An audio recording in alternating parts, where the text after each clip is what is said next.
Hello YouTube, I'm just going to do a quick video about my experiences at the NEC Memorabilia show last Sunday, which was the 28th of March I think, yeah, where I met some really cool guests, and I'll just show you the autographs I got and explain a bit what the people said in their question and answer sessions.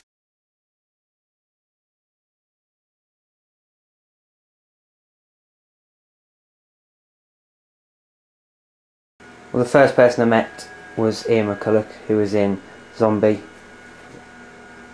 by Lucio Fulci, and yeah, he was a really nice guy. His eyes lit up when he saw me walking up to him with unrolling my zombie poster for him to sign, which he's done just here.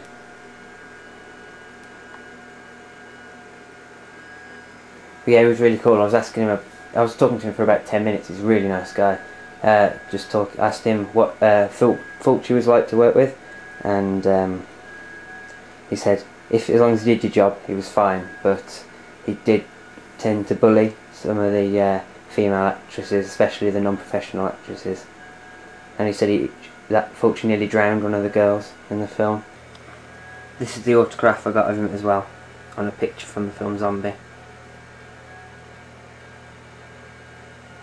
Yeah, he seemed genuinely interested to see what people said, and he also said he's hopeful that the other actors and actresses could be persuaded to come over to the UK to do a convention like this one. One funny thing he did say when I mentioned Fulci was Ian couldn't take him seriously himself because he looked too much like Benny Hill.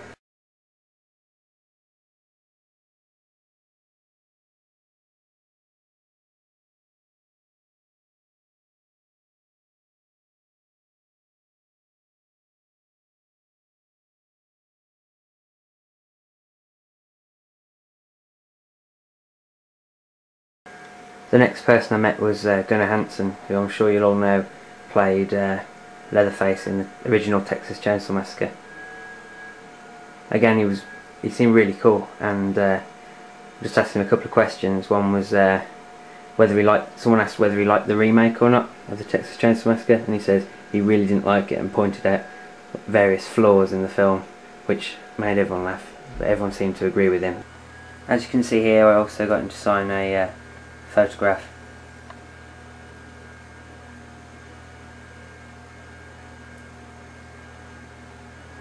He said the next project he's working on was he's writing scripts, and he's written a script for a film which he's got other horror actors on board with, including Doug Bradley, so maybe look out for that one in the future, in the next upcoming years.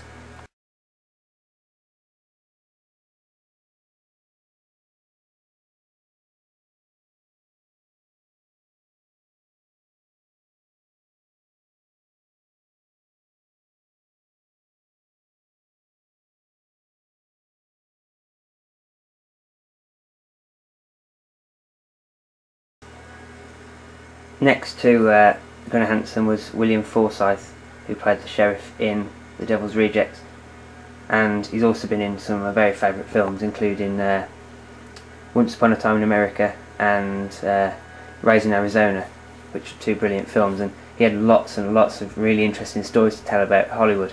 He's a really nice guy to talk to as well. You could talk to him for ages. He said some funny stories about when he worked with the Coen brothers on Raising Arizona, that they used to walk around pacing in circles and then both turn around at the same time and say the exact same thing to people, and they were apparently just full of ideas.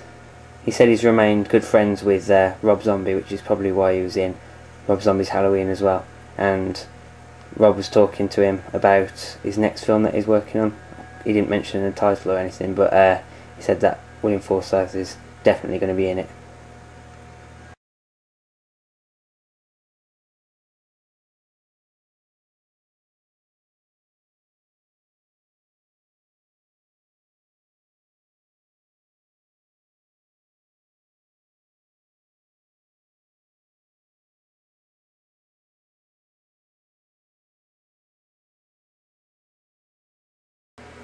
Also appearing was John Saxon, who should have been in at the London Collectomania show that I went to last November, but he had to pull out due to illness.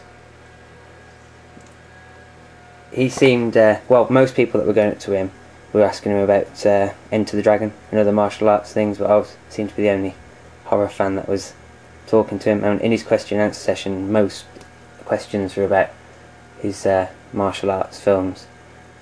But when I did mention, I asked him what Dario Argento was like to work with on Tenebre, and he said he was a very nervous guy, but he was full of ideas and very inventive at the time, and he knew exactly in his head how he wanted each shot to be filmed, but couldn't quite tell the cast what he wanted from them because he was just really nervous.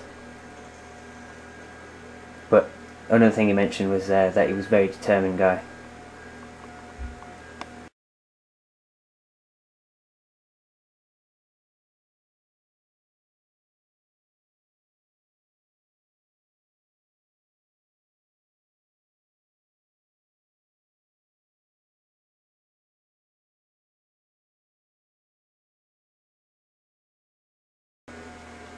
Finally, on Sunday I met Richard Brooker, who played Jason Voorhees in Friday the 13th Part 3, and he seemed to have a bit of a quiet day, but he did have the original mask with him that he wore in the film behind him, which you can see in the photo I'll put up in a second.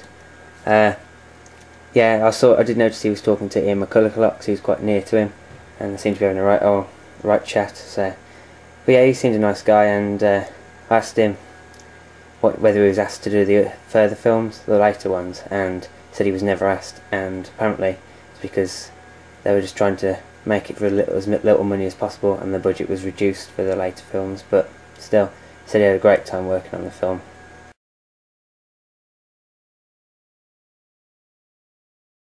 Right, I hope you've enjoyed looking at the autographs I've got and the photos that I got with the actors who appeared there, and I'll be back soon with an update to my autograph collection, which includes these and some other ones I've got since my last video on my autographs, and Hot Shore House Part 3 is finished and will be uploaded later this week.